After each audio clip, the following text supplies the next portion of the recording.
Ya pemirsa, 2 hari jelang perhelatan G20, bagaimana dengan kedatangan para delegasi? Kita sudah bergabung bersama dengan Nadia Valeri di Nusa Dua Bali. Nadia, selamat sore. Bagaimana persiapan sejauh ini dan kepala negara mana saja yang sudah tiba di Bali? Ya, selamat sore Fani dan juga pemirsa. Betul sekali 2 hari menjelang puncak dari perhelatan konferensi tingkat tinggi G20 di Nusa Dua Bali. Hingga saat ini memang persiapan terus dimaksimalkan. Di mana hari ini 13 November juga akan menjadi hari kedatangan dari beberapa kepala negara yang dikonfirmasi hadir pada KTT G20.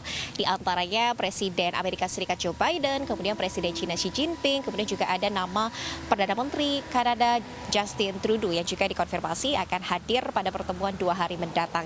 Adapun hingga saat ini memang kami melihat pengamanan disiagakan secara cukup ketat, tidak hanya personil yang stasioner namun juga personil yang mobile melakukan pengamanan di setiap titik lokasi, terutama di kawasan Nusa Dua Bali yang akan menjadi main event ataupun menjadi lokasi utama dari perhelatan KTT G20 Bali ini. Dan juga nantinya untuk pengamanan ini dilakukan dengan menggunakan teknologi yang sangat canggih, di mana sudah disiapkan sistem menggunakan face recognition ataupun sistem pengenalan wajah dan juga CCTV di 137 titik lokasi, di mana CCTV ini pun juga sudah menggunakan fitur yang canggih yang dapat di zoom in ataupun diperbesar dan juga diperkecil sehingga melihat wajah secara jelas.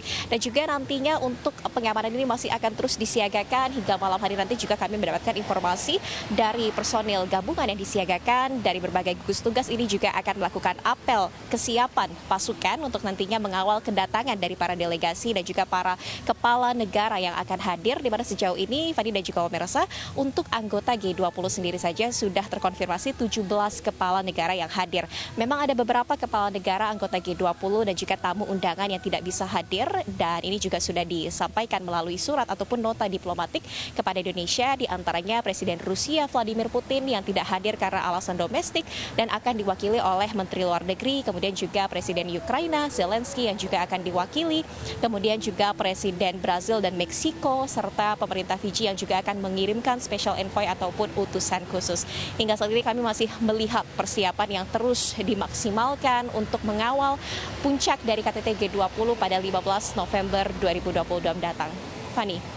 Valeri, mungkin ada sedikit informasi terkait dengan seperti apa agenda nanti akan dilaksanakan, karena kabarnya ditakutkan atau dikhawatirkan tidak ada komunike yang biasanya ada atau biasanya kita saksikan setiap G20 berlangsung. Ya, Fani, terkait dengan bagaimana nantinya agenda ini berlangsung dan apakah pertemuan antara para kepala negara dalam konferensi tingkat tinggi G20 ini dapat menghasilkan komunike, ini juga tentunya masih menjadi pertanyaan. Apakah di tengah konflik geopolitik yang kuat ini juga pertemuan G20 ini dapat menghasilkan suatu kebijakan ataupun adanya perbincangan khusus terutama bagaimana mengatasi konflik-konflik geopolitik dan juga tantangan-tantangan ekonomi di tengah ancaman resesi. Dan ini juga tadi baru saja siang hari tadi ini juga Presiden Joko Widodo meluncurkan pandemic fund ataupun dana penyediaan yang digunakan selama pandemi, di mana ini juga merupakan salah satu langkah yang dilakukan agar kedepannya negara-negara terutama anggota G20 dapat lebih tahan ataupun lebih kuat dalam menghadapi krisis, mengingat selama 3 tahun terakhir ini juga negara di dunia masih dihadapkan dengan pandemi COVID-19 yang hingga saat ini belum usai.